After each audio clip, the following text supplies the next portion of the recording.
friends. Happy Friday. I hope everyone's weekend is off to a great start. It's great to be here this evening. I had a day of IT troubles, and I just got a message saying the chat has been disconnected. We are trying to reconnect you. So hopefully this is not going to go up in flames because the IT gods are not happy with me today. Anyway, let's see who we've got checking in so far. Dave Stelling, I saw our buddy Pipe Ninja earlier. There's Flint Hill Breyer, Chris 62154. Hello there, Chris. Pete F. Good to see you. Neil Day, Jeffrey Feinberg, Beowulf and Miss Kathy, Big Dave, Poem. Well, I think that brings it up to date. So, hello. It's great to see so many folks. I have the Matches Memorial Friday Savinelli with Haunted Bookshop, as is the tradition here, and boy, I do enjoy those traditions. There's Big Dave, Todd Barstow, Josh Langevin, Signalman Tony from Rhode Island, Bona Piper, Christian, Gary Edminster, Backcountry Pipe, Dry Fly Fisher 11. Fantastic. And thank you, Big Dave. I do appreciate that. I didn't expect it there to be, well, I shouldn't say that. I was hoping there wouldn't be any problems, but it's just been one of those days. Thank you, Gary. Much appreciated. Stanley Smith. How you doing, Stanley? Oh, boy. So, Haunted Bookshop, Memorial Friday, Savinelli. The last can of Sweet Baby Jesus. So, if I can open it. Come on. There we go.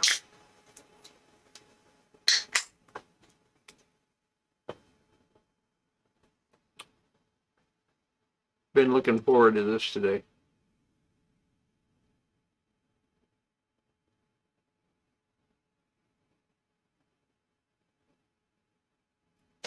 So I had a meeting early this morning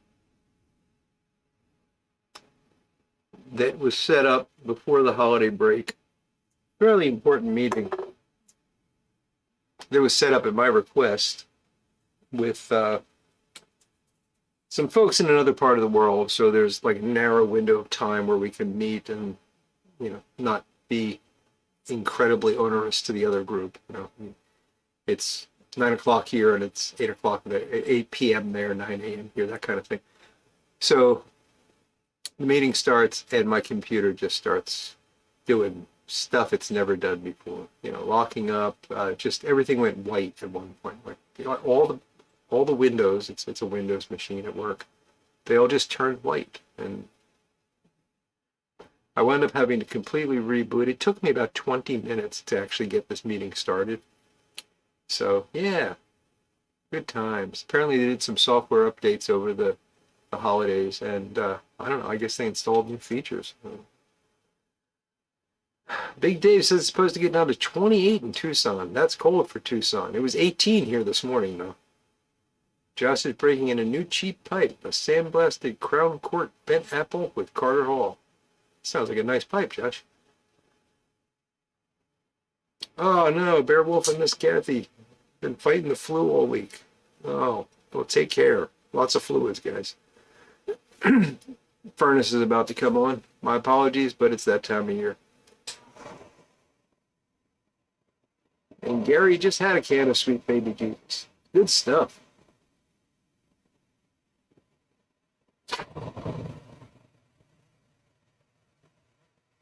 There's my buddy Doug Owen, the Urban Hermit, Michael Case.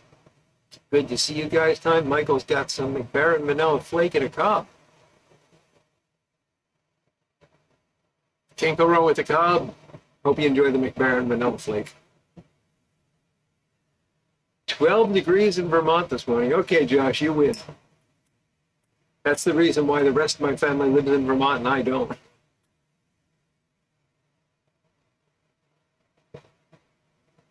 There's the smooth pepper. Good to see you, Peter.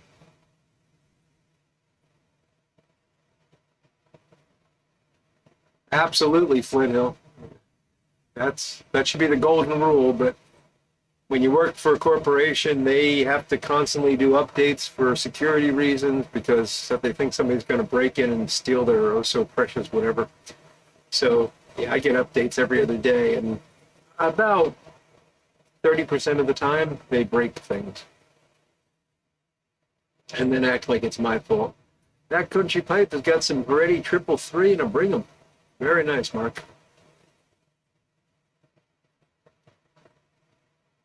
That's interesting, Dave. He says the Carter Hall room note reminds him of figs.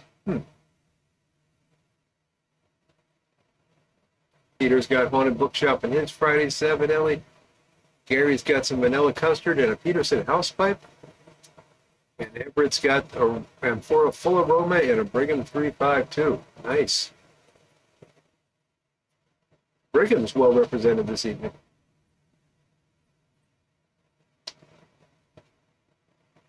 The Big Dave thinks Carter Hall smells like figs, and Dave Stelling thinks it smells like juicy fruit gum. I could see the juicy fruit gum in the tub a little bit, Dave, but the room note, I've never really noticed a room note with Carter Hall, but it's hard to know when you're the one smoking it. Glenn Hill just finished some Presbyterian mixture. That's a nice blend. In a Savinelli 310 poker. That's one of the blends. If I'm going to smoke something that's got a lot of key in it, Presbyterian mixture is okay.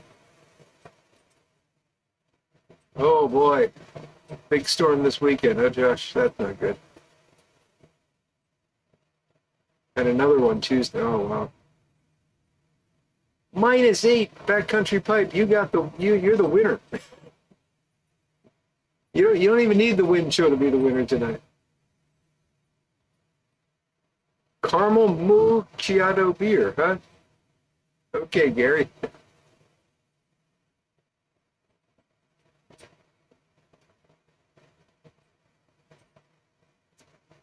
Big Dave is asking if we've seen much snow this winter in the eastern U.S. Dave, I've seen none. I mean, I've seen flurries. There was one morning where there was like a dusting on the lawn, but other than that, nothing. You are lucky, Doug. You are lucky indeed.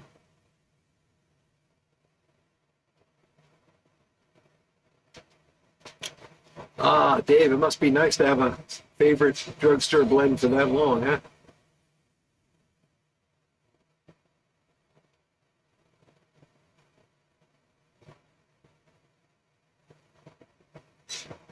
Even let you misspell and sweat. That's a good one, Doug.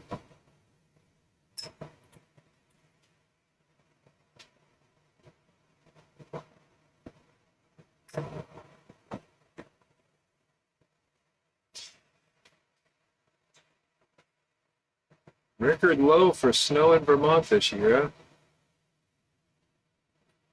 That's okay, Josh. I got to worry about my brother and sister up there.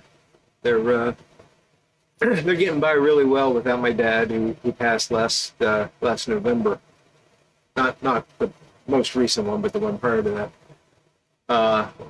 But big snowfalls is something I'm worried about. They haven't really had to deal with that yet. Flurries in Arkansas, huh, Cliff? Good to see you, buddy. Our friend, the Pipe Ninja. You can buy amphora at the Kroger for $3.99. That's fantastic, Plano.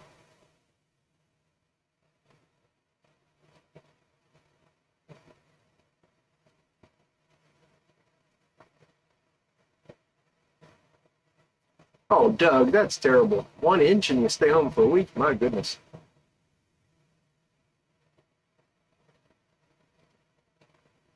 Bear Wolf and Miss Kathy got 1 inch this morning. Wow. It's interesting. It seems like you guys are normally much better off in the winter than we are here. And I mean, we've just recently got below 40 degrees. Todd Barstow's got Haunted Bookshop and a Stanwell 200 featherweight. Oh, had to work first shift shoveling snow. My goodness.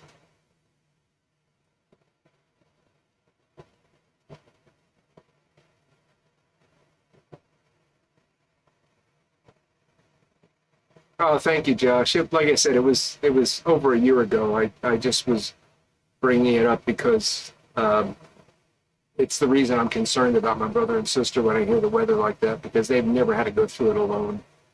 And while my dad wasn't out there shoveling, he was sort of the coordinator of things. He still had logic. I don't know that they have the logical mind to deal with these things.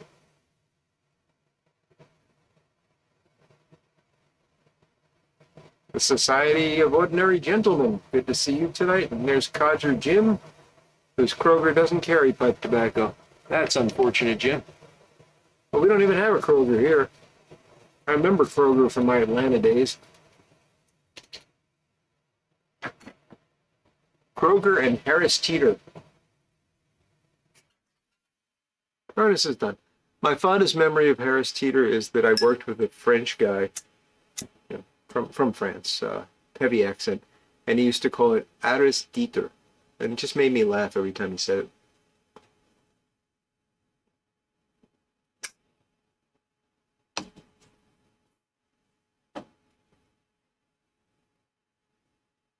Yeah, it seems to really come in cycles, Josh.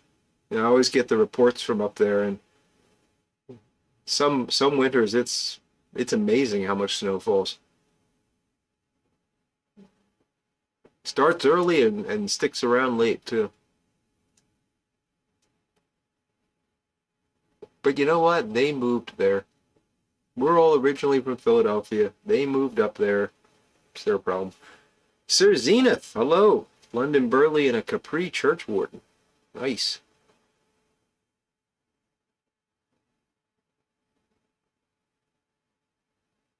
Oh, look at that. We made it snow in Vermont by talking about it. Sorry, Josh.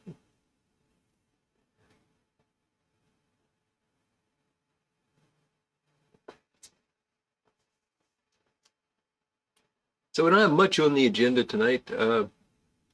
I can tell you so I'm gonna repeat myself probably on Sunday, but I gotta tell somebody this, and you're all a captive audience. Well, you're not really captive. You can leave anytime you want, but um, I don't think I talked about my PayPal adventure on here, about what PayPal did to me, but I won something. Meaning I was victorious. Not I got a prize. It's not a major award. Amphora Red was one of Doug's early experience. 50 cents for a 2-ounce pouch. Wow.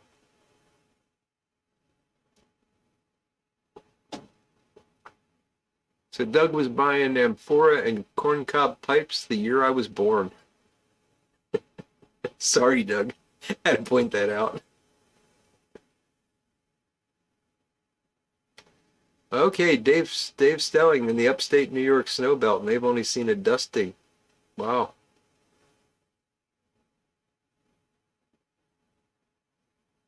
Yeah, that is odd for Tucson, Dave. Big Dave. Got two Daves, gotta be careful. 30 inches in a 24-hour period. Wow. We occasionally get storms like that. I remember when I was a kid, there was one in Philadelphia that was like 3 feet overnight. Um, there was one while I was living in Atlanta that really crippled the city. I mean, it was terrible how much snow fell. And the part of Philadelphia that I grew up in was, all row houses and these narrow streets, and it just completely crippled them. Uh, After we moved back here, it was the first winter we were in the house, and we got a corner property, and I said, I'll shovel snow. It's not that big of a deal. And my wife said, no, it's a lot to shovel. You should get a snow blower. I said, I can use the exercise. And, well, finally, she convinced me that a big storm was coming and we should get a snow blower. So we got the snow blower.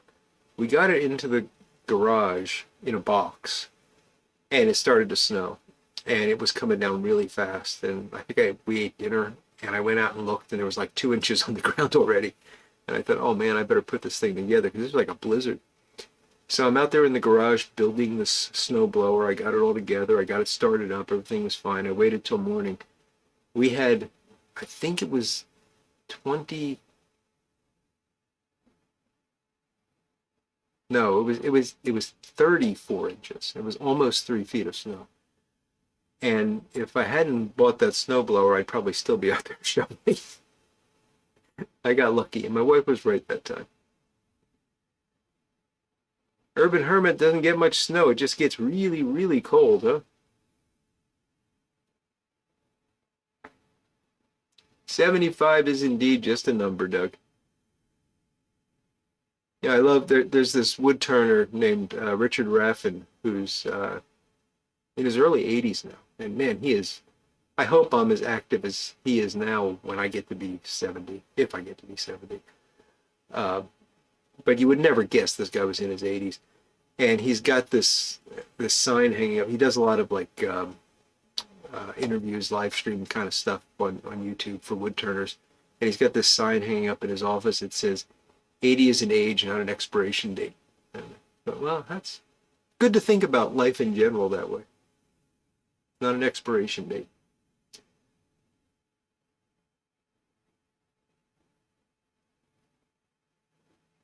Yeah, over 30 inches in 24 hours, Josh, and that's, for us, that's crazy. We never get that much. Yeah, well, the PayPal story I'm going to tell you, Big Dave, fits with that geographical localization. Although it had an interesting conclusion. So.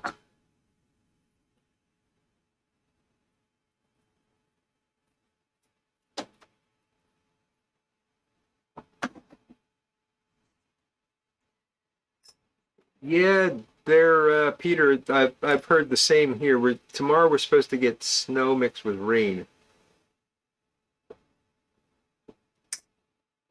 Mushroom Leg, how you doing, buddy? Matt Grindle, good to see you, Matt. And Big Country Briar, how's it going, Cole? Everybody's hanging out in the basement, yeah. We got nothing better to do on a Friday night than sit in the basement. Yeah. What are you gonna do? It's either that or we'd be out getting ourselves into trouble.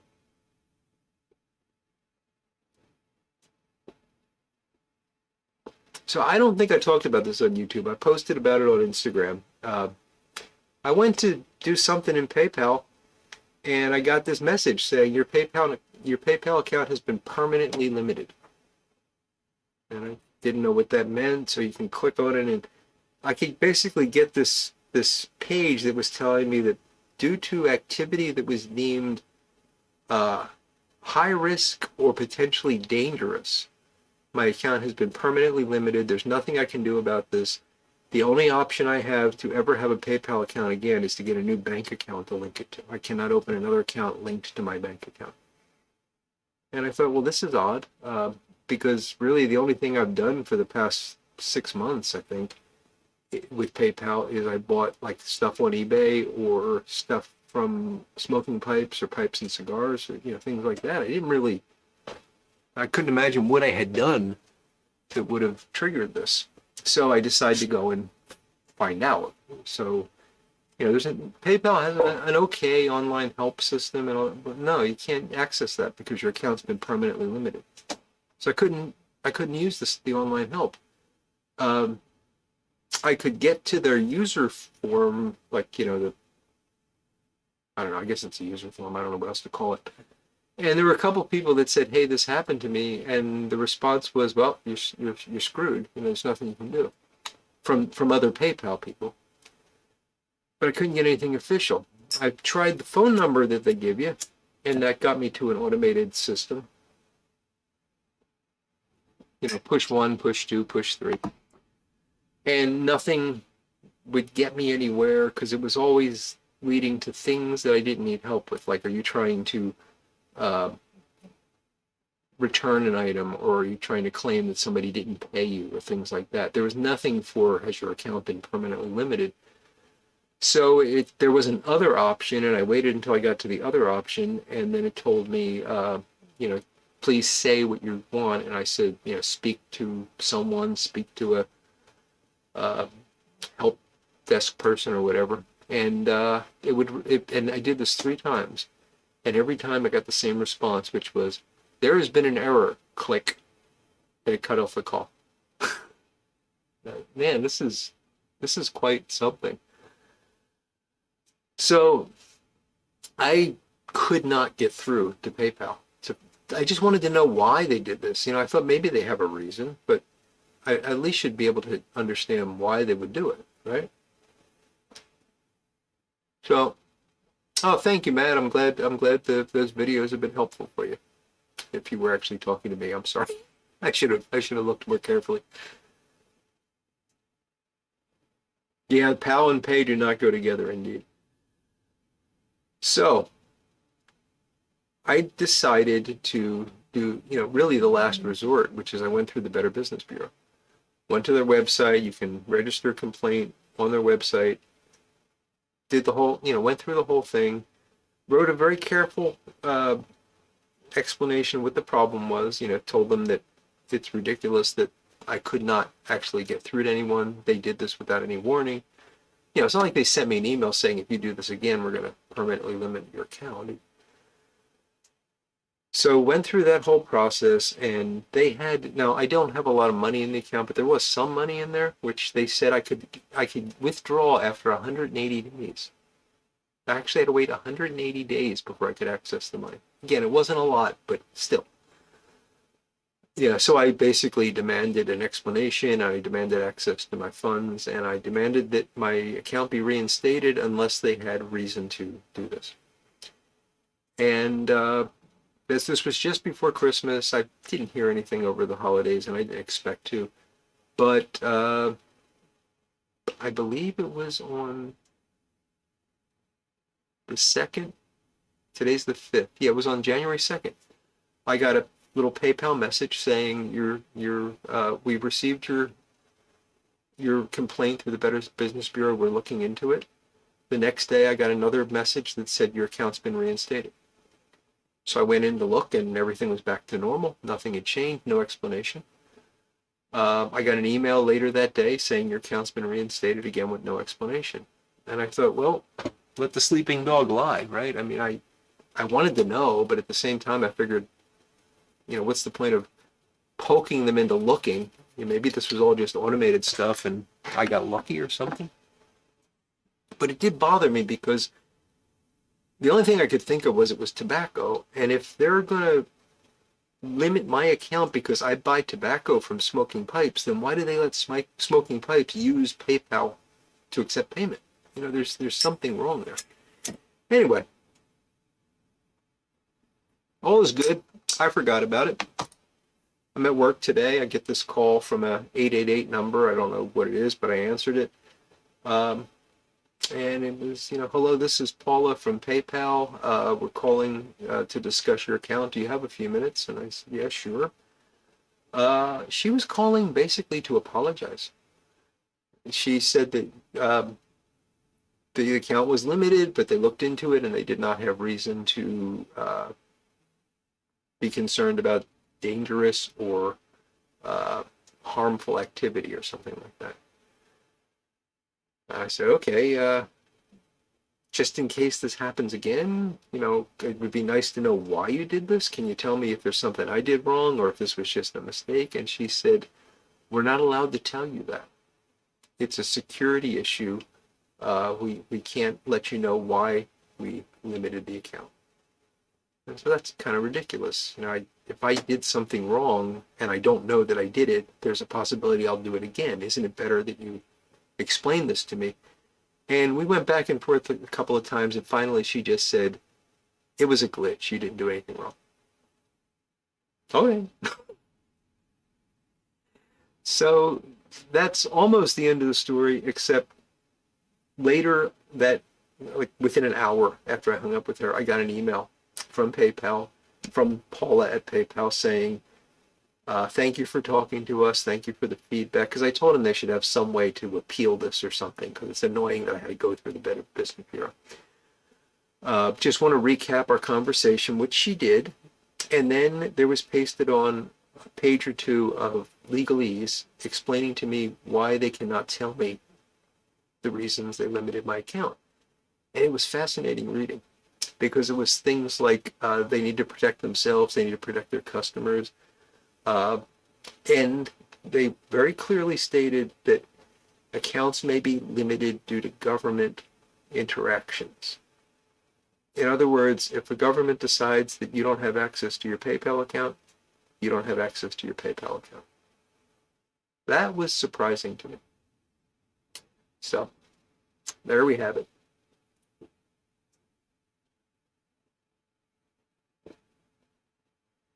I'm sorry, I haven't been paying any attention to the comments that have been babbling on about this, but I see Lord Hogarth saying 2 cases came through, both resolved by demand letters. Yeah, I think that they probably do this very broadly and then sort it out after the fact, which is kind of a shame, but furnace is coming on again. Oh, you keep getting hit by the customs of smoking pipes, Mark? That's not good. Couch, how you doing, buddy? Did I move the camera? It might be at a slightly different angle. Is it bothering you? I can swing it back.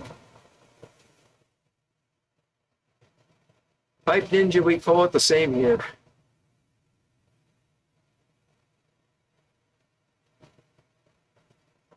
Ron Hardcrackers, how you doing, Ron? Got some snow in southeastern Oklahoma.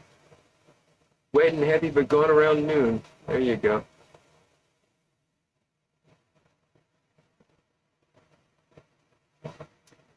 Yeah, Michael, I think that's the case. It just, yeah, it happens to a lot of them. And whether or not you decide to fight it is the question. Matt, you're absolutely right about cashless society. You do not want that.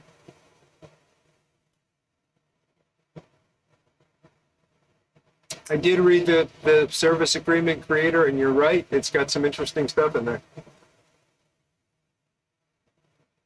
Why have PayPal Home? Because it's nice to have it as a firewall between my bank account and online merchants. And that's the only reason I have it, to be honest.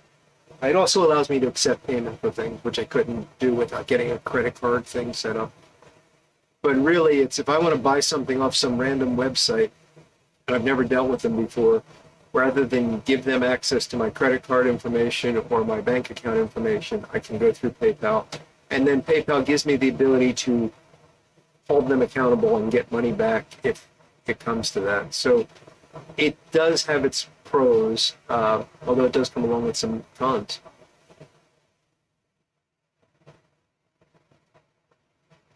Sailor, how you doing? Old Joe Cranston, a Nording original freehand with some doors. Very nice. Couch doesn't like change. I'm sorry, Couch. I honestly don't know. I guess you're seeing too much of that corner now. Is that the problem? Let's try to make Couch a little more comfortable. Is that better?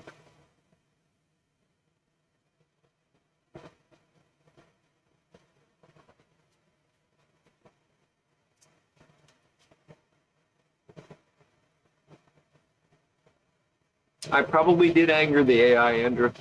I probably did.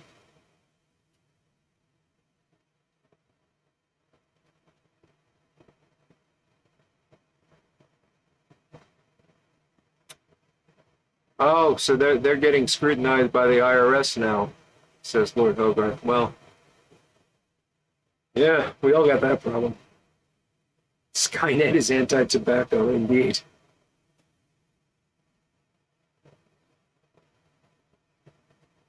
All right, Bear Wolf, Miss Kathy, I hope you guys feel better. Take care of yourselves, plenty of fluids, and get lots of rest. Thanks for joining us tonight, my friends. Thank you, Couch. I'm glad that you're happy now. I just need somebody else to tell me they're uncomfortable with this angle. They want it over there.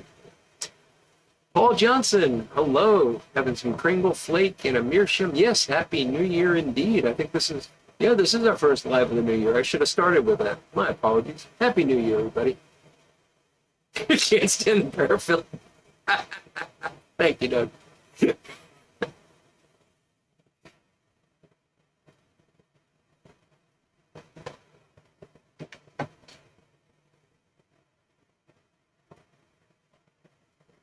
Yeah, Bella and, oh, you mean the photo of Bella or the painting of Bella? The painting of Bella I put away.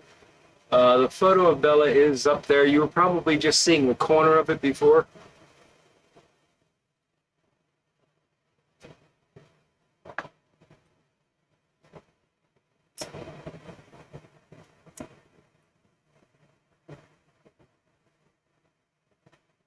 There is a lot of disorder back there, Lord Hogarth. I'm going to clean that up at some point. I started to. I believe it or not,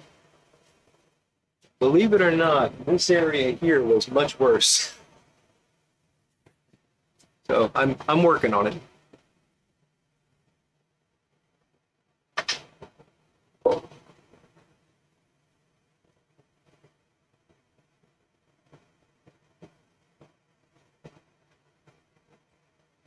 Armchair Piper, how you doing, Ed? So many Happy New Year's coming in. I wish I started with that. I'm sorry. I just have lost track of what day it is even. Well, I know it's Friday.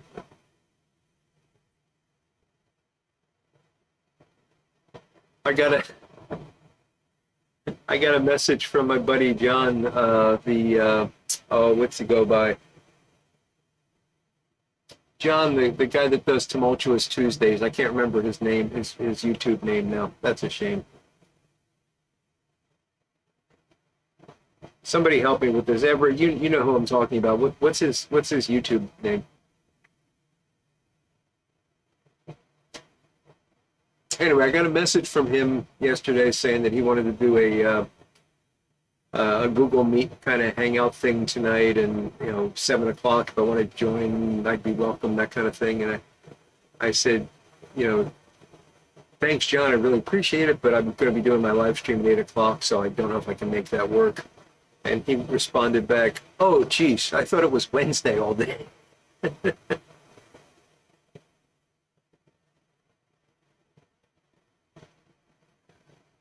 Yes, Doug, you can't please them all the time, indeed. The final verdict on the peppermint pipe tobacco backcountry pipe was that it was not horrible, but I'm not going to buy any more. I'm glad I tried it, though. Definitely glad I tried it. All briared up. Thank you, Piper said, Sid. Thank you. Yes, all briared up is the person I was talking about. Who's a great guy. I really love John, and he used to do these Google meetups that I really enjoyed, but it just got to be too much for me. Eric, the blue collar pipe smoker. Yes, bringing up Muletown coming up in a couple of months. Oh, okay. I was just mentioning to my wife the other day that we should consider doing it. She's been wanting to do Nashville and Graceland for a while. And I thought maybe we'll do a little vacation and just happen to be near the Muletown show at the right time.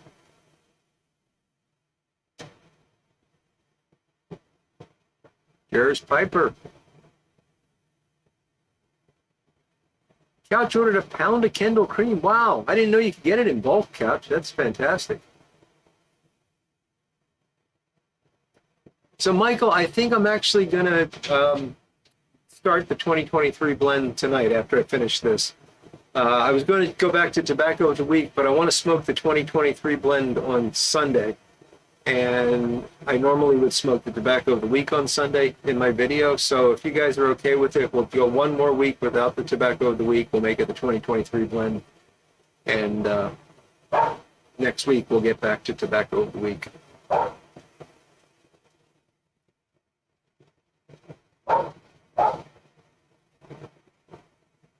What was my favorite new tobacco last year? Asked Big Country Briar. Oh boy, Cole. Give me a minute to think.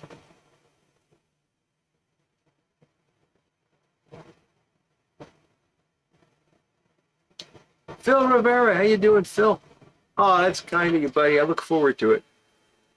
I will try to not be afraid, and I will smoke it. I'll smoke it on the live stream, so you can see the reaction. Phil, you missed my my PayPal story earlier, but I can tell you later. Basically, they caved in and I won, and I even got an apology.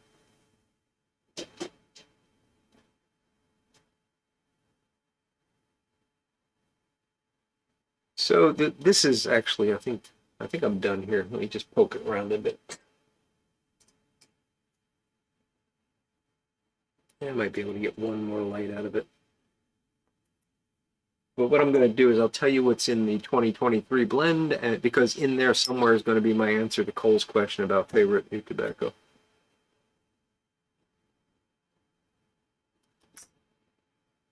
St. Louis show should be the first of the year, Todd. I don't know the date though.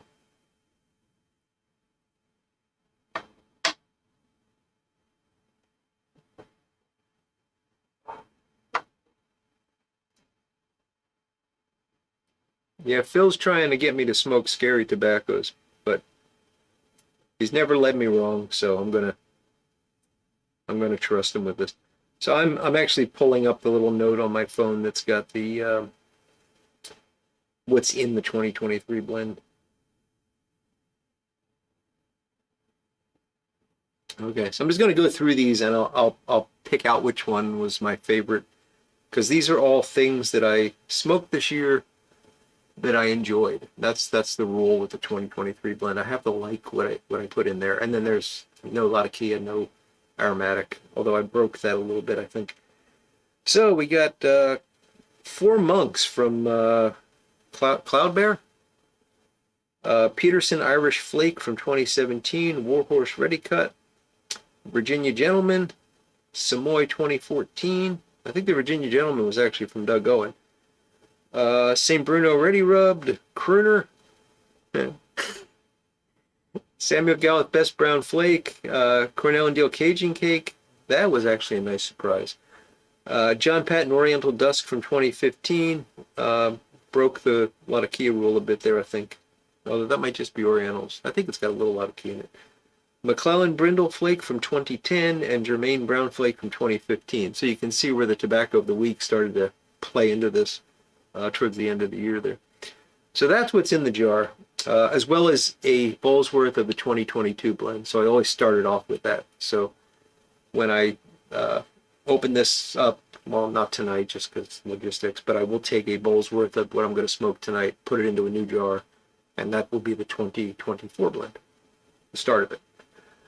So, yeah, actually, I mean, a lot of this stuff I enjoyed all of it. A lot of it was very surprisingly good, but I'm going to go with the Cornell and Deal Cajun Cake. That really did surprise me. That's one of the blends that I took to the pipe show in August, and nobody wanted to try it. And I was kind of happy when I got it home because I got to finish the whole thing myself.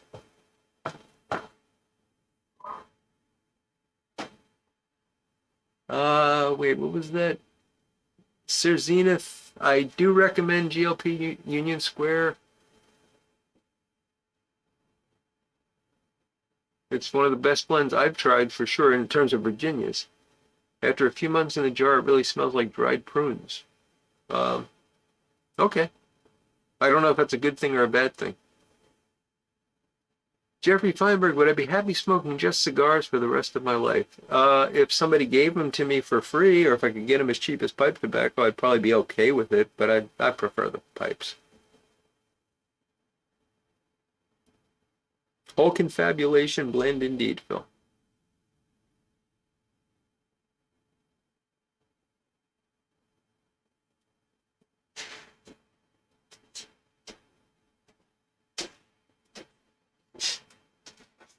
Fire Morning Flake is good too, Cole. Absolutely. But I think there's more. I think you get more of a Perique punch in the Cajun Cake just because of the way it's balanced with the Virginias. Although there's probably more Perique in the Bayou Morning, if I remember right.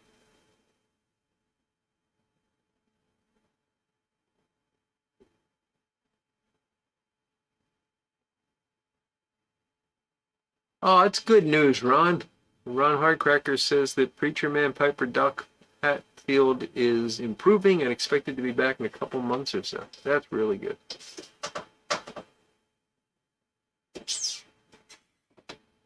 Andrew Sirigliano tried Sterling Flake and realized the toppings reminded him of Warhorse Bar Red. I have a tin of Sterling Flake that I will someday open.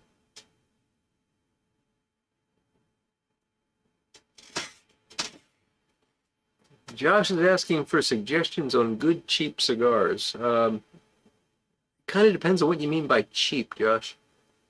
My favorite cigar right now is it's not cheap. It's I don't know, somewhere between like $9 or $12 a cigar.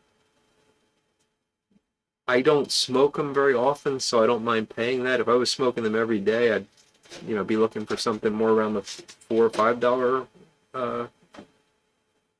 Perotti are fantastic. Michael Case is saying the Perotti Kings, and they are fantastic. Although they're not, they're more, they're the dark fired ones, right, Michael? So they're going to be a little bit different than most cigars. Ora Maduro, good choice, brutal enough for sure. JR Cigar House, the house blends are good. They're good cigars. They don't, in my opinion, they're nothing like what they claim they are. Like they'll say it's a match to a certain. I don't think they're anything like what they claim they are, but they're not bad cigars. Maduro Factory Smokes, says Paul Johnson. Yeah, 4 to 8. That range. There's some. It'll come to me. It's been a long time since I thought about this. I can picture the darn thing, but I cannot think of what they're called. I think there's the New World, which is I think AJ Fernandez. The New World, that's probably in that range, the higher end of that range, and those are some pretty good cigars.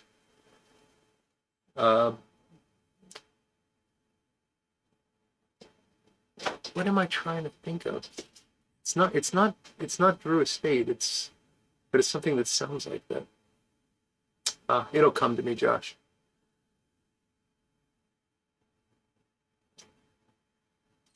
Yeah, absolutely, Doug. I mean, I've actually counted in the past how many bowls I can get out of one tin of tobacco, and it's ridiculous compared to how much time I get smoking one cigar. Flor del Todo is recommended by Phil. Backcountry Pipe, I really like the Leaf Sumatra. That's probably my favorite cigar these days. But that is on the higher end of that $9 to $12 range. All right, let me move on here. I've got the this is my 7LA622 with the custom stem, and I'm going to put into it some of the 2023 blend. And you can see it's a bowl of each of those, and it's just about a a tin's worth or yard's worth of cigar of pipe tobacco. So this is fun to do. This I'll have maybe a bowl or two per month, and usually as I get towards the end of the year, I can start to regulate it so that I wind up with just a little bit left in December. And yeah, just a fun little thing to do.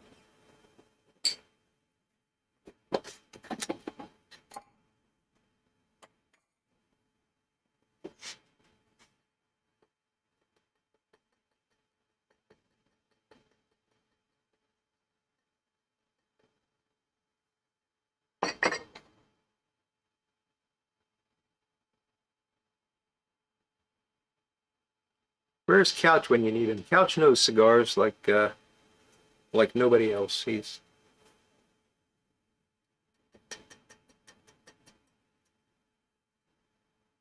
another favorite is really anything from Don Pepin or his son. Anything from the My Father series or Aroma de Cuba line. Those are all very good. The original Aroma de Cuba is a good cigar. I really like that. White Ash Piper Squared. Good to see you, buddy.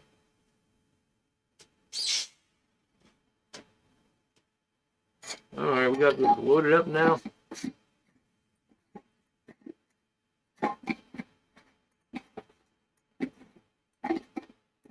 Can I get the lid back on?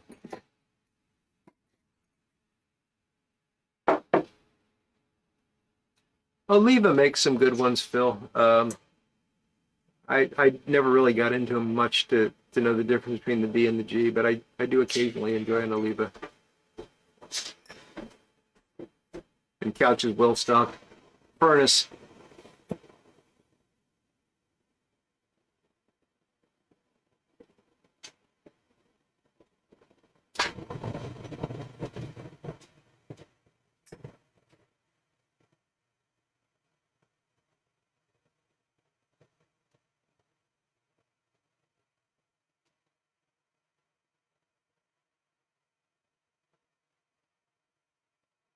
Hey, pal Maduro. I don't know about that, Piper said.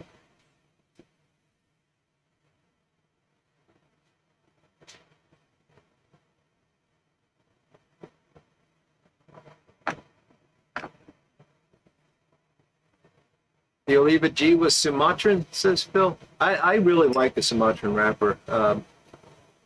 Also, they're hard to find, but Rocky Patel made an Edge Sumatra, which I really liked.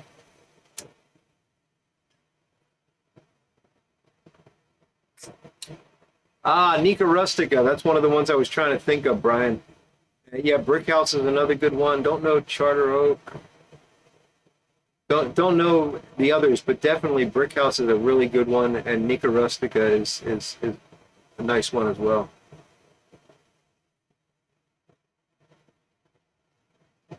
Perla Del Mar, Rojo wrapper.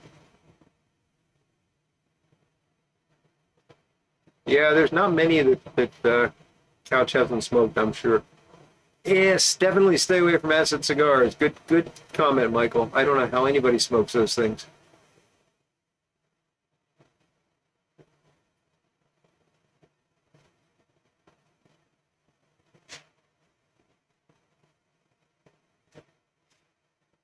Good suggestions, Paul. Good suggestions with both of those.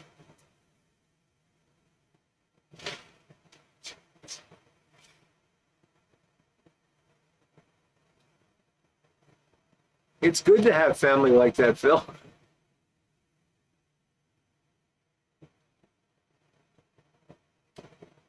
I have a sister-in-law that likes to go to the cigar store in Pittsburgh, Leaf and Bean, with my wife to pick out cigars for me. My wife pays for them, but my sister-in-law has very expensive taste and doesn't allow my wife to say no. So whenever they go together, I'm a happy man when she gets home.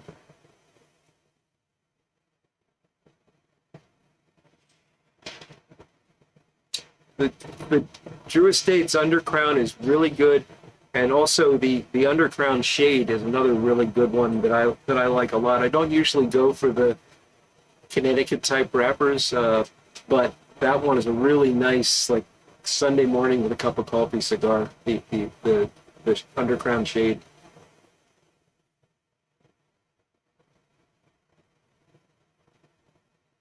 I think I've had the Banker once and liked it, Dry Fly Fisher. Oh, things are flying here.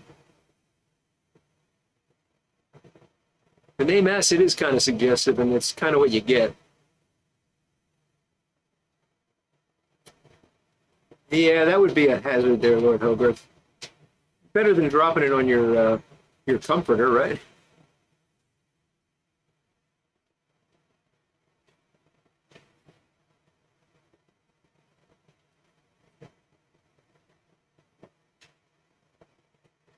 Yeah, Paul, those were good cigars, the Rocky Patel Sumatras. It had almost a, I hate to say this because it's going to sound crazy, but it had almost like a berry taste to it.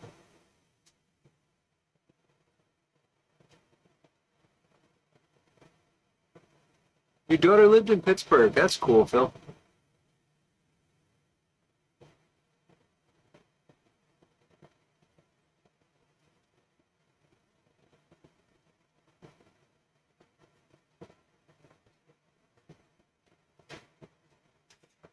I only smoked one acid cigar, and it tasted like aftershave to me. I don't know why anybody would want that.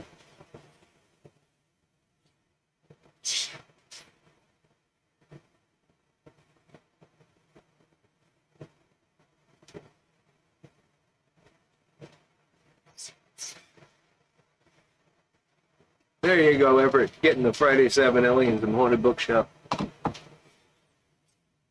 So this 2023 blend it's good. It's always good because it's only got stuff in it that I liked.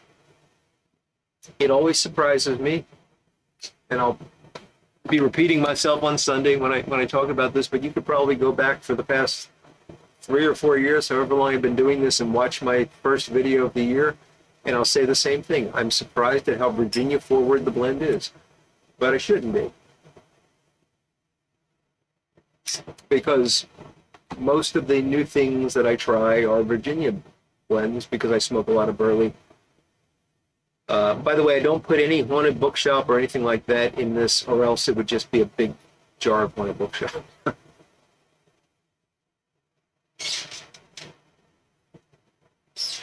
Sumatra or what the giant rat smoked? What giant rat, Michael?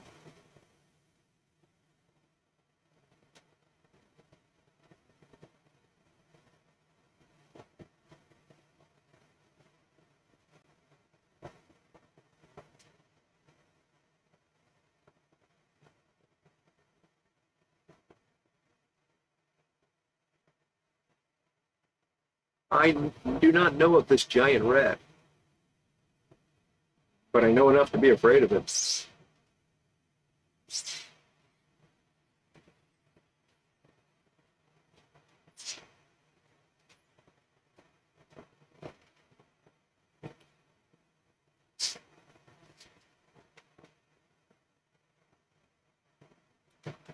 So did anybody do anything fun and exciting on New Year Eve? I managed to stay awake till midnight this year, so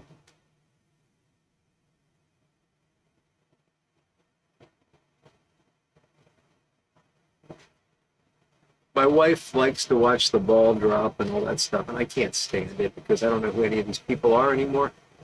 Um, but she turned on the Nashville. So they apparently have it in New York and in Nashville.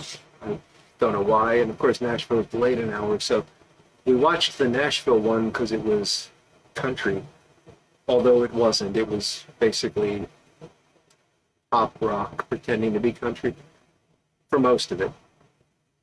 People I never had heard of, but it was infinitely better than what was on the New York New Year Eve thing.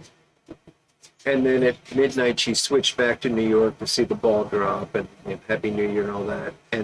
But they had Leonard Skinner on the Nashville show, which I don't quite understand. I guess Southern rock. I don't know.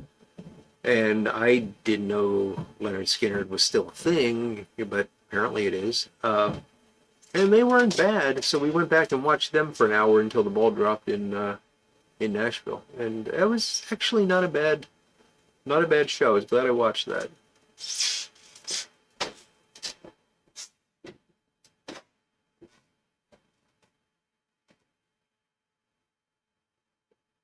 Everett, you broke the pipes the kids got you? Oh no. How badly broken are they, buddy? Flint Hill sabered a bottle of champagne. Cool. I had the last of my eggnog.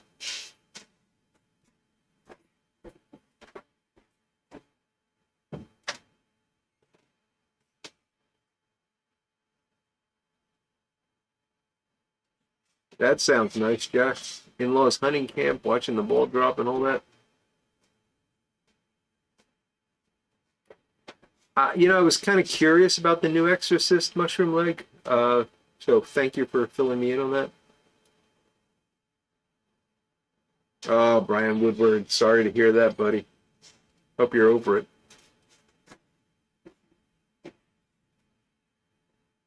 Everybody, yeah, it's probably true, Phil. Oh, you broke them in. Okay, yeah, Everett. That makes more sense. Well, from the pipes point of view, they probably accepted that you broke them.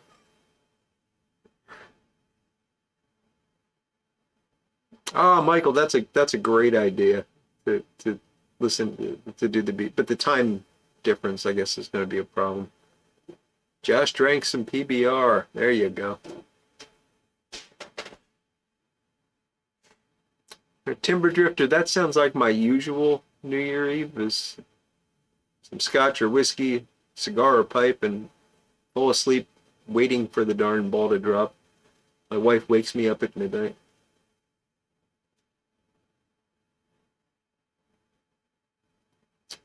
You'll get past it, Brian. Give it time. Backcountry Pipe had some scotch with the neighbors. Nice.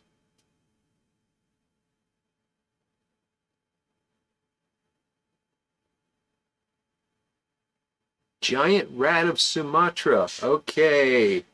It's a Sherlock Holmes pastiche. Gotcha. Thank you, Doug.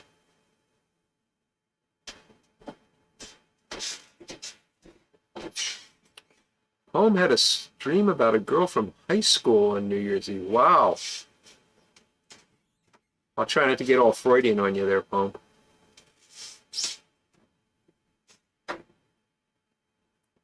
They screamed a little bit, Everett. I did finish off the eggnog, Flint. And now I'm dieting because I put on about 10 pounds.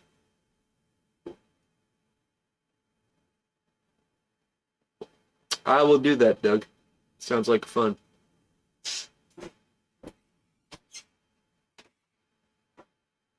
Revelation on a haunted carousel. There you go, Society. Epiphany Haunted Bookshop in Pegasus. Very cool.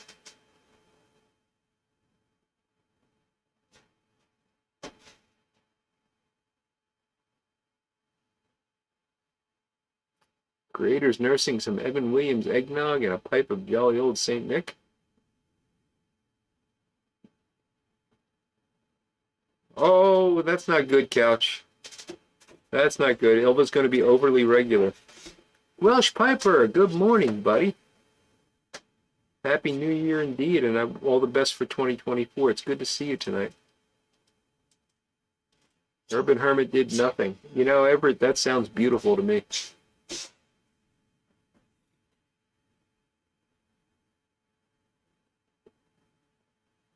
Oh, Doug, okay. Yes.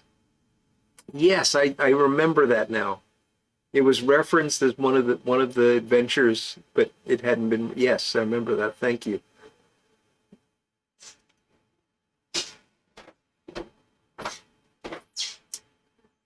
Absolutely, Timber Drifter. It's really not hard at all. It's amazing how quickly you can gain 10 pounds. And, you know, it's not a big deal for me, but last holidays I put on about 10 pounds, and I've been thinking all year I'm going to lose it, and I hadn't. And then I added to that, and I'm thinking, well, I need to be careful because I was once much bigger, and I don't want to get much bigger again. So now I'm actively trying to not just lose those 10, but lose some of the 10 from last year as well.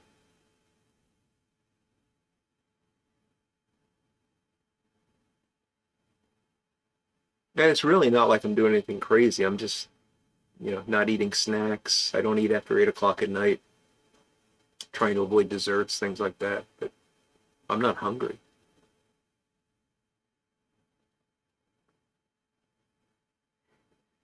You know, I see Doug's talking about the pastiches, and Gary's saying if you look around, you can find home stories as good as Doyle. I've never read them. I know they're out there. I actually know a guy that writes some of them. Uh, I've never actually read one, so maybe I should do that.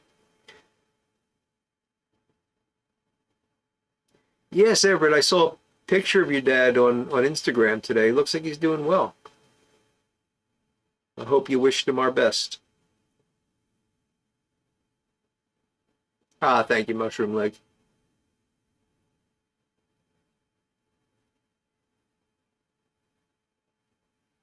Ah, Dave, that does sound good.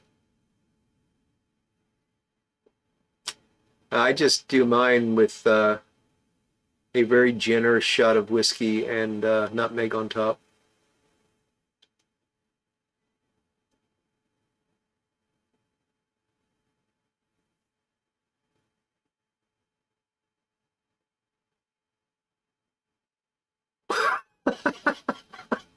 Oh, Ron, that's sad.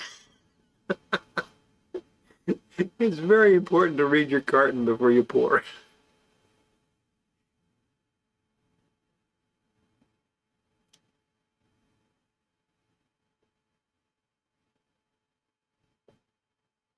Piper said, I'm afraid to ask. I didn't watch it, and if I knew it was happening, I wouldn't watch it, but yeah. Oh, well, he's definitely welcome, Everett. All right, Couch. Thanks for joining us, buddy. Enjoy the walk with Ilva. And give Ilva a pet for us. now that he's gone.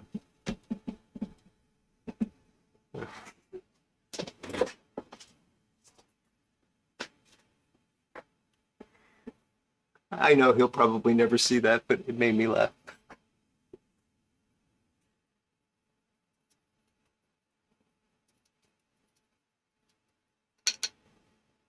Yeah, Peter, I'm really not a fan of nutmeg except on eggnog for some reason. I was reading a book um, that I cannot remember the name of. Still reading it, but it's got a section on it on the islands in Indonesia where nutmeg was grown. It was the only place in the world where nutmeg was grown, and the Dutch East India Company had exclusive rights to the nutmeg, and they actually went into this island, and it had about, remembering the numbers right, it had about 1,500 people living on it, and they killed about 1,400 of them in order to take control of the island, and then had exclusive rights to nutmeg for a long time. And then it led to, it's really interesting history. It led to wars. The British actually invaded. So they owned one of the islands. It was a couple of islands that were clustered together, actually, and they owned one of them, but they backed out for some reason. The Dutch took it, and then the British went and invaded that island just long enough to steal some of the nutmeg trees so they could plant them in Grenada. It's really fascinating history that I knew nothing about. I didn't know that nutmeg was so... Oh, Couch caught me. Sorry, Couch. I didn't know nutmeg was so influential in history.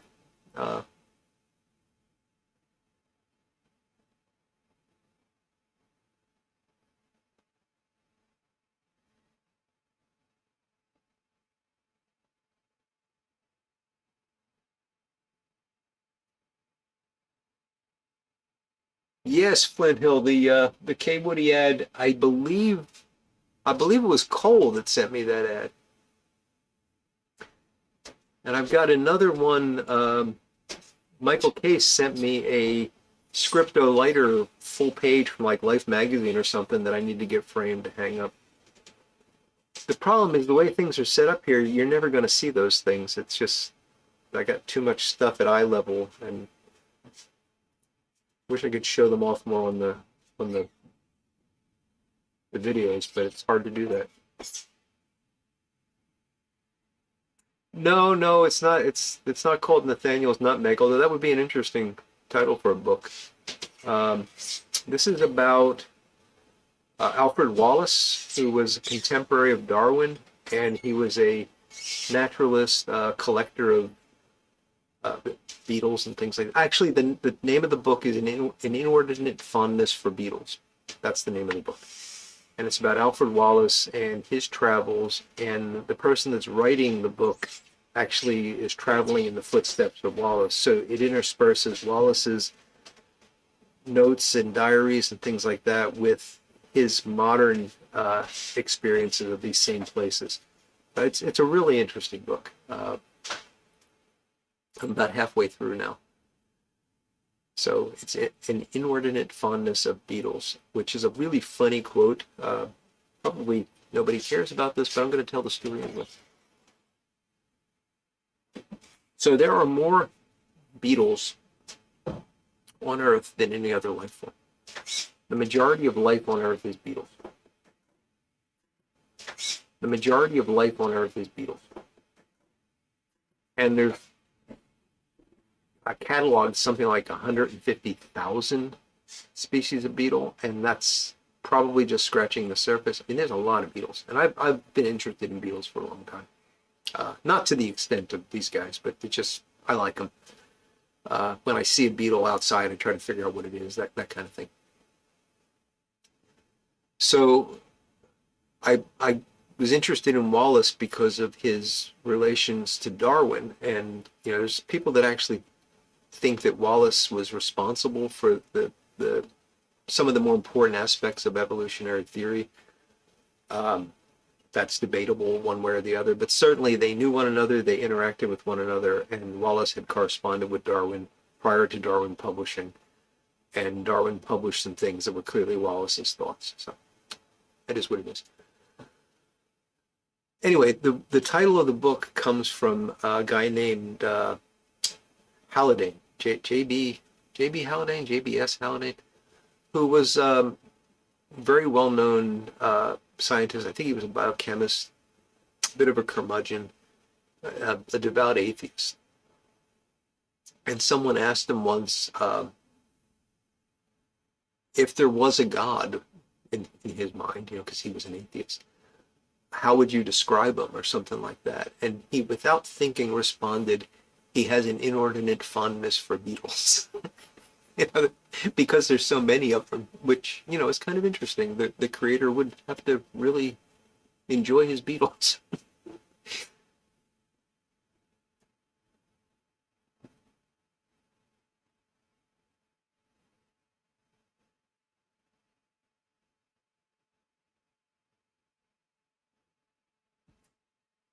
Wallace was taken with beetles. I mean, he collected a lot of beetles.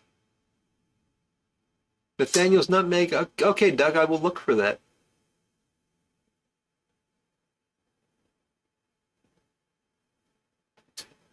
Dave, I'd love to do a tour of the shop, but I got to get it organized first because I can't walk through it without tripping half the time.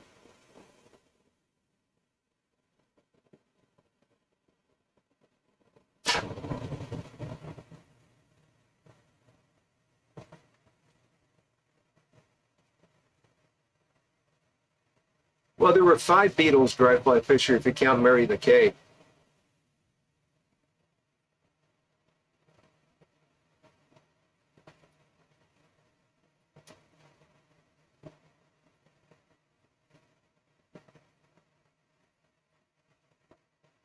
The Egyptians were very fond of beetles. That's correct, Bohm. The scarab beetle is very important in their mythology.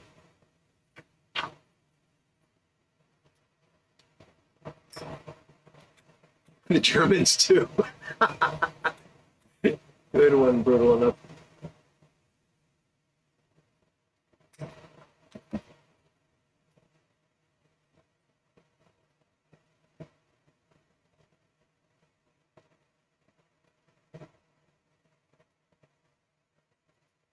So I've been reading more because what I'm trying to do is I'm trying to get more sleep. I'm staying up way too late for me, and I'm getting up at the same time every morning, and I get really tired during the day. I gotta get this fixed. And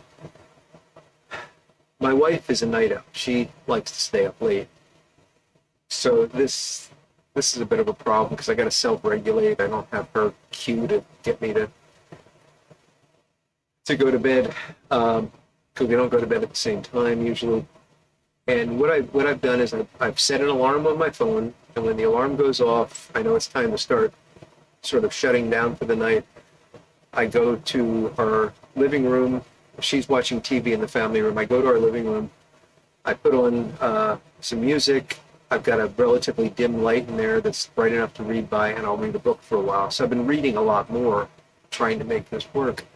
The problem is that I'll try to read for about half an hour, and she will inevitably decide that she's going to go to bed during that half hour. The main reason is she doesn't want to deal with the dogs, because the dogs have a routine that I know and she's not very good at, and if you don't do it right, they bark at like 3 o'clock in the morning because they get lonely or they want to go out or they didn't get something they were expecting. So that's fine. She goes upstairs, and then I say, okay, I better go and deal. And I go and I let the dogs out, and they'll stay out for 10 or 15 minutes. So I put on the YouTube video on the TV, and next thing you know, I'm watching something stupid, usually something to do with wood turning. And then another hour goes by. And then I'm in the jazzed up state that I was trying to not be in by going into this room with the dim lighting and everything. That's just crazy.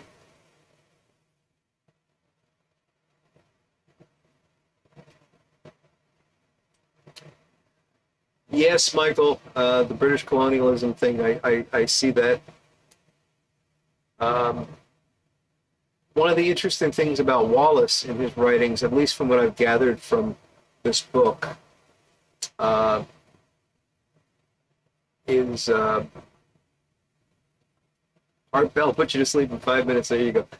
What I've gathered on Wallace is that he actually was very conflicted about colonialism, and he lived amongst these people for a long time, whereas Darwin just kind of popped around. I think Darwin only did the one trip, whereas Wallace did several, and he spent years living amongst people in places like Java and places like that. He really. Now, while he was there, he was shooting animals left and right. He was very proud of the number of orangutans he had killed, and he was paid to do this. But he got to know the people, and he was conflicted about colonialism.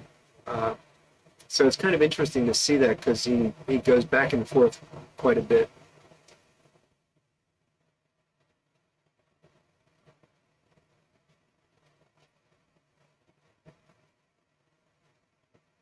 Ahmad Solomon, hello. Nice to see you tonight. And he's got a question. Do you modify the pipe draft hole if it is not dead centered correctly? If you mean from left to right, no. I wouldn't play with that because you are going to have to widen it out quite a bit, and it's not worth it. If you mean top to bottom, if it's too high, I would raise the bottom up. Using pipe mortar or pipe mud, something like that. If it's too low, well, I don't think it really can be too low, and it'll eventually burn down. So, yeah. And there, Phil's giving you an even better answer. If it smokes well, don't worry about it. Oh, is it Billy Preston? I thought it was Murray the K. Sorry, Brian.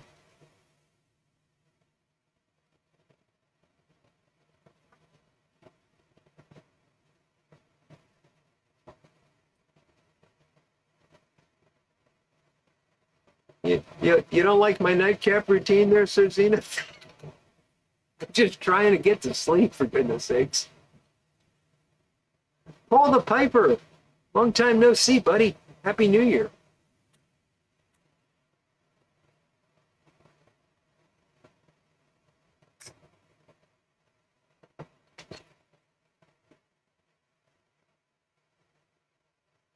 What did I miss here?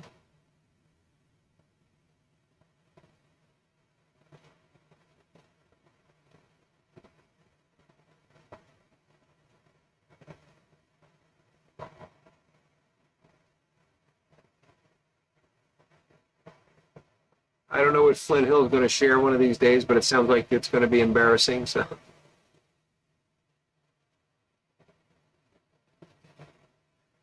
Wallace might have been a man of conscience, Michael, but I don't know that he followed it in the end. Zinc magnesium for the sleeping issues. It's a thought, Jim. I might do that. I'm still, Phil recommended some melatonin, which I've been thinking about. Steph and Skip Kane, how you doing, guys? Good to see you. I'm guessing it's Steph, but if Skip's there, hello, Skip, too. Happy New Year.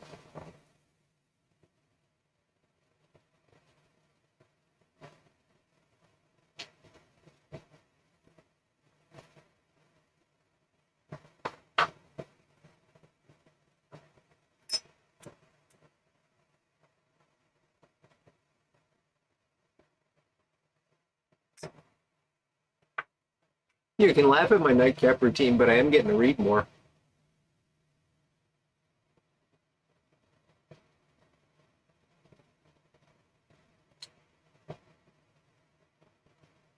Story you shared last week. Okay.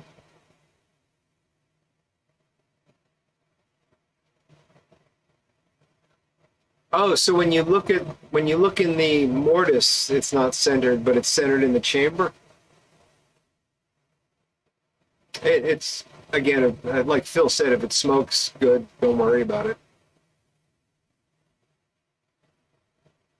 Ah, yes, Sir Zenith. That's the thing. It's amazing how that works.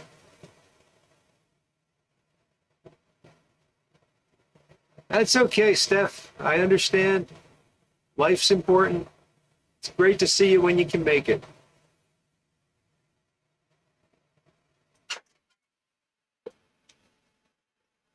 Creator, I think it's entirely possible that you would have to open up the draft hole of a brand new Peterson because the draw is too tight.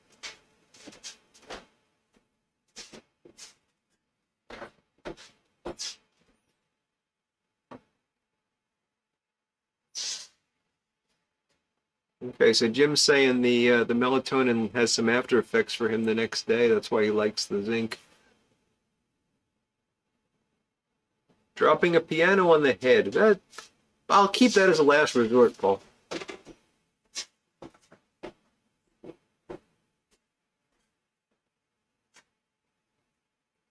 Lord Hogarth is saying magnesium at bedtime too. Okay, I'm gonna have to give that a shot.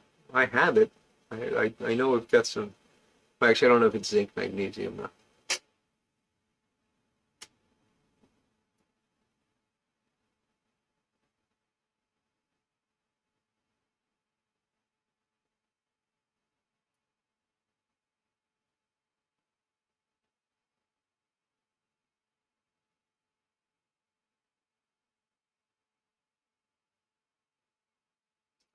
Yeah, Peterson's quality control is not what it used to be for sure.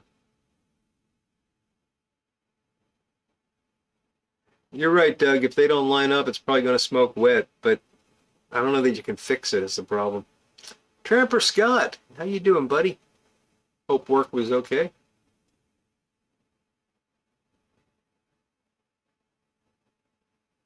That's a good idea, Phil. You could kind of funnel it.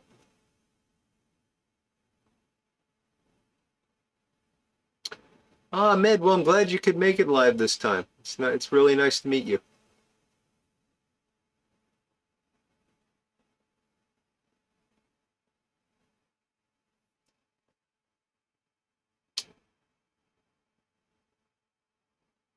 Oh, Steph, that's not good. Your sleep is worse than mine then. I'm at least getting 4 hours.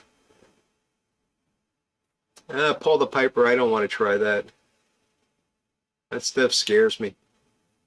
I I know too much about the correlations between that and other the correlations between cannabis and psychiatric disorders.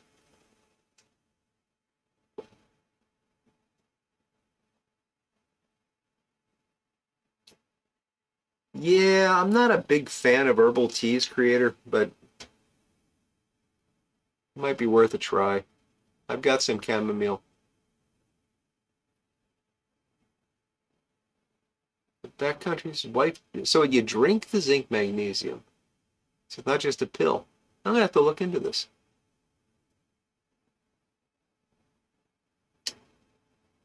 Oh gosh, Michael.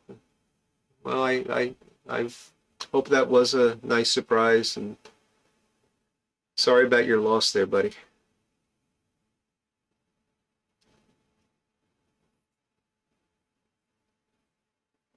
There you go, Timber Drifter. You buy a pipe from Phil, you don't have any other problems.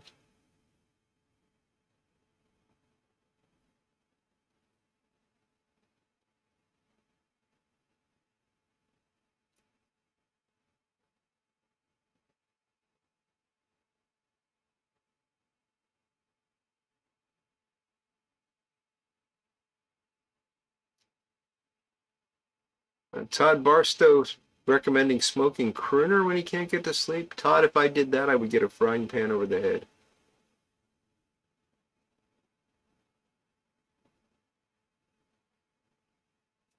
Yes, Paul, I'd like sleep without the madness. Yes. Two fingers of Glenfiddich. Yeah, Doug, I know. I know. Hot toddy, yeah.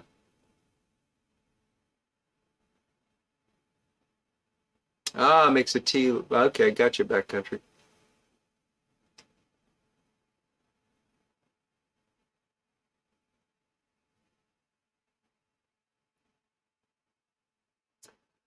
I just got this idea that if I have a drink every night to fall asleep, that's suggesting I've got a problem. Not suggesting that you have a problem, Doug. I'm just saying for me personally, that would be a dependency that I don't want to have, and that's just me being crazy.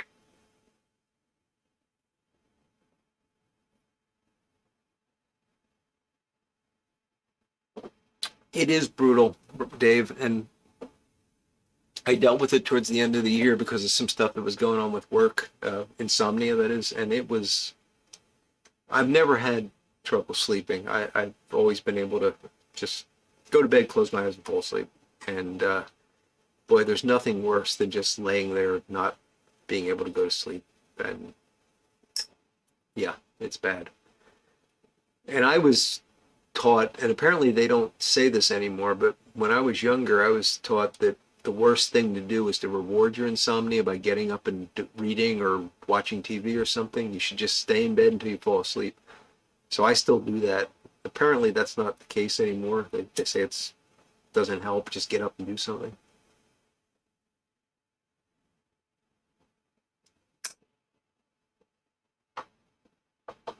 Poem, thanks for joining us, buddy. You have a great weekend.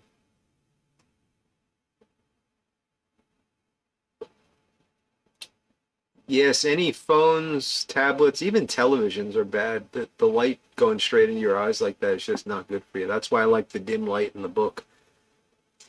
I even worry about the Kindle, although the Kindle that I have is apparently very low blue light emission. But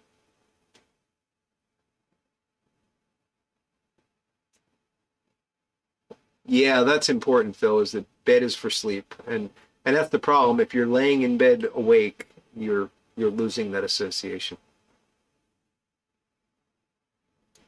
Yeah, it's funny, so some people get sleepy with nicotine, some people wake up with it. And I'm, neuropharmacology is my thing, and I've studied sleep medicine and stuff. You know, sleep aids.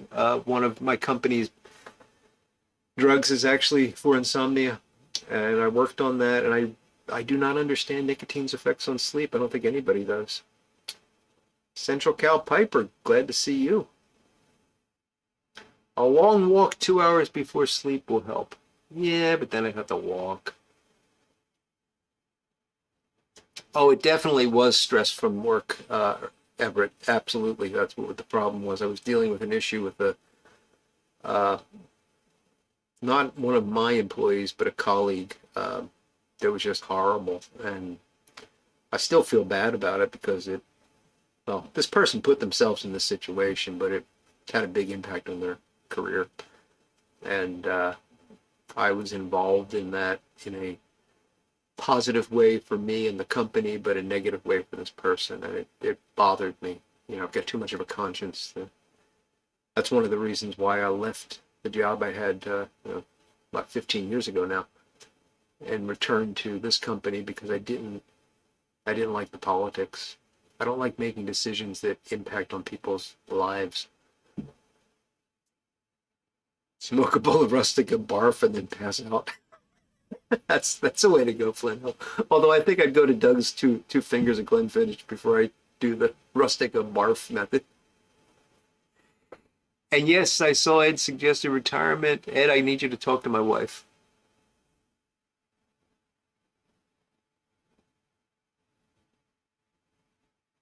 No, Timber Drifter, I get that. It's definitely younger people smoking marijuana that are more prone to psychiatric disorders, but that indicates that it's making a significant change in brain function, and I don't want that. But you're right, I'm probably not going to get schizophrenia if I were to do that. I just don't want to do it.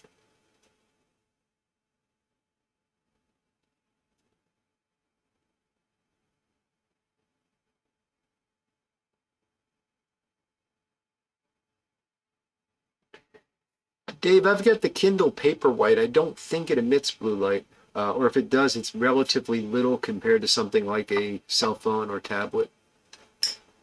But actually, what I've been reading has been paper books at night.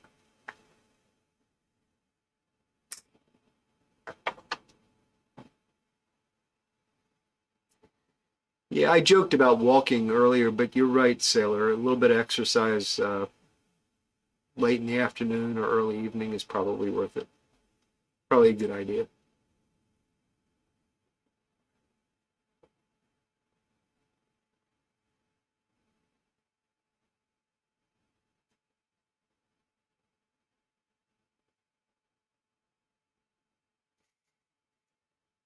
It is going to keep the psychologist busy, Michael.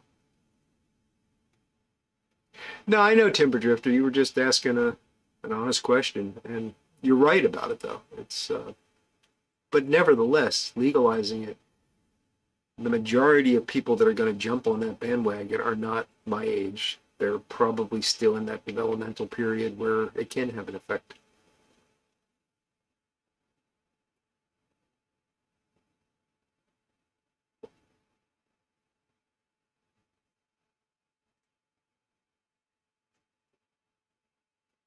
Yeah, propofol helped him sleep the big sleep there, Big Dave.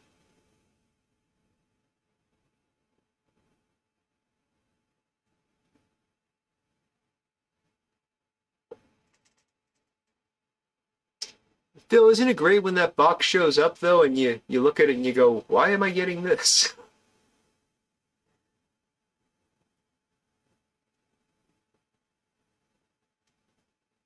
No, creator, that would just make me angry.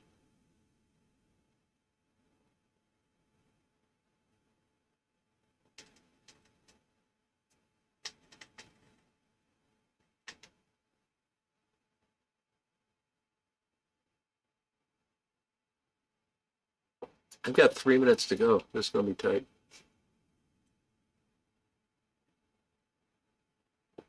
We have been running a little late lately, so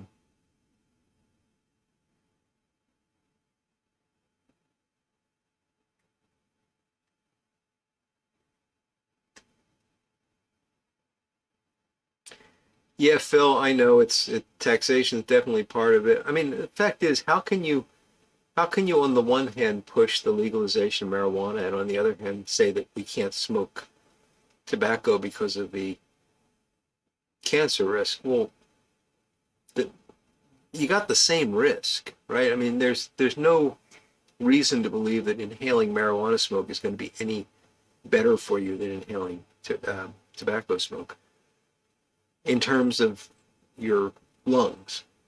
Cardiovascular, I don't know. Um, but honestly, if you look at cigarettes, marijuana, and pipes, or cigars even, pipes and cigars are the safer option because you're not inhaling into your lungs.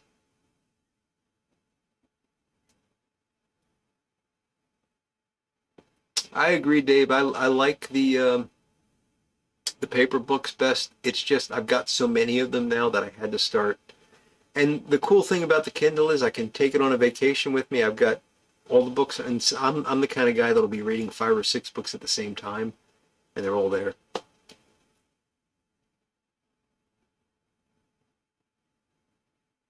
Milk of Amnesia. There you go, Dave. Phil, are you asking about this beer? It's the Sweet Baby Jesus Porter, the last of the 6 pack.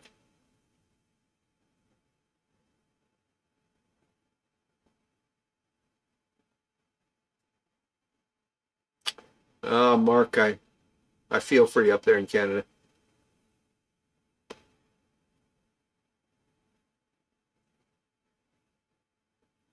Happens to the best of us, Ed.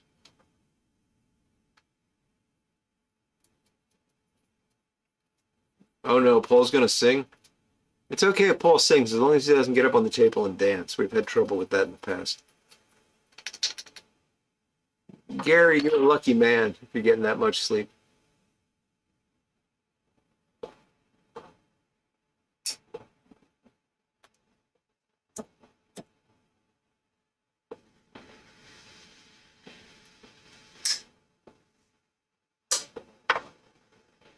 Here comes the furnace again. You're right about that, Everett. Alcohol definitely has done a lot of damage. But I don't think making it illegal worked very well, so.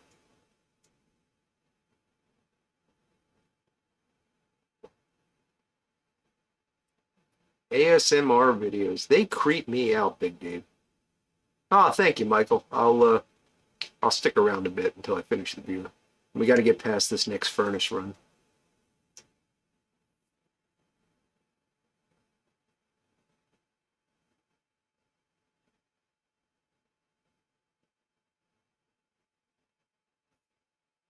Yeah, Phil, that's the alleged difference, but it doesn't explain why pipe and cigar tobacco gets lumped in there. Oh, sorry, I just kicked the camera.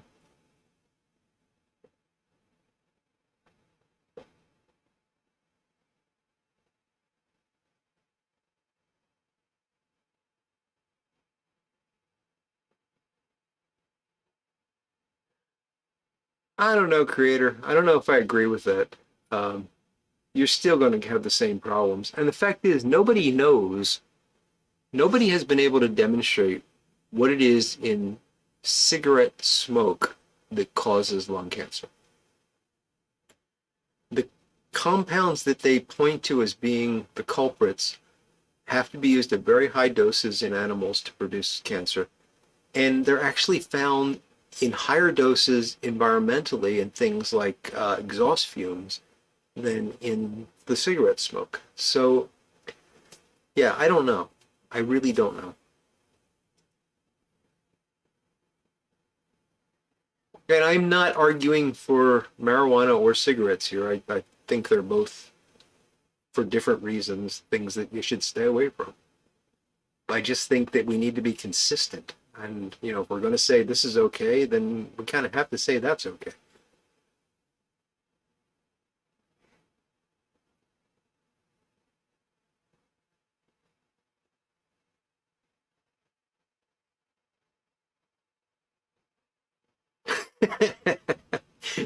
Well, Jim, I hope you, once you lose that 300 pounds, you're going to really enjoy that sweet baby Jesus for sure.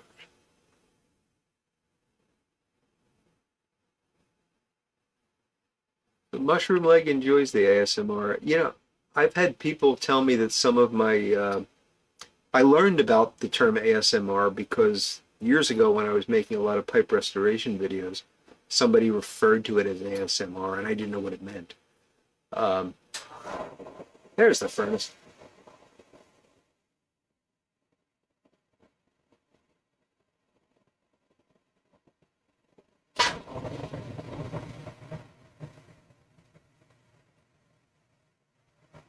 Phil, that's, yeah, it's going to take a while for that to stop. I've just been told the chat is disconnected. Please wait while we try to reconnect you. So I might not, I don't know if you're hearing me. I hope you are. But I'm not going to see your feedback for a bit. It'll reconnect. But Phil, I didn't want to bring it up, but we'll talk more about that on Sunday. And next week we will return to the tobacco of the week.